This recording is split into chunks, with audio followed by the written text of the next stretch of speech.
I don't believe you can have community without trust. You can probably have trust without community.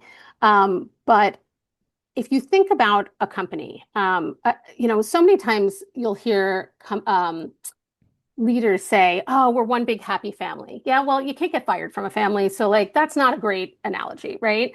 But what they're trying to communicate in that moment is that they're a community and that they care about each other, right? And that it's not just this transactional piece that, yes, there is some transaction. You're going to do a job, we're going to give you money, everybody gets benefit there.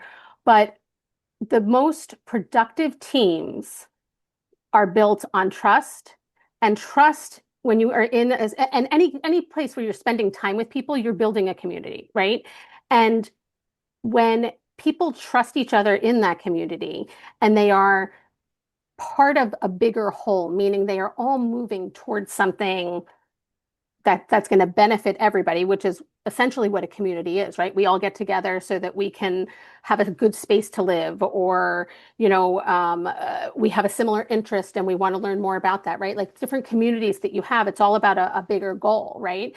And if you are going to build that and move together, you have to be able to trust each other in that moment, right? Trust is the key to community. And so, when I enter a new company, the first thing I do, I tend to work, let me start off by saying I tend to work in small companies. So some, some of what I say, you might have to scale a little bit differently depending on what type of company you're in. But I try to sit in the first 3 months with every single employee in the company, and introduce myself, tell them a little bit about how I HR, because everybody's HR departments are different, and there are tons of horror stories out there from people who are, traumatized from interactions with HR. And I try to share with them what my values are, what my strengths are, and in many cases where I might lack some strength, right? Like where maybe this is not the best place. And that piece I always tell people, like, be careful who you talk to about that. But you have to judge that situation individually. Right. But what that does is it connects them to who I am, right? And then I invite them to share what they're comfortable with me, and what they want to, and try to understand what motivates them. Why are they here? Are they here because they love PR, they love telling people stories, they are passionate about that?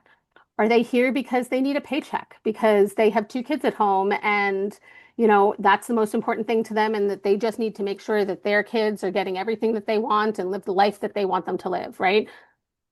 Two very different motivations, equally important, right? Understanding who people are and why they're moving there is key to helping people understand, key to helping build that trust, right? Because how can you get somebody to trust you if you don't know anything about them, right?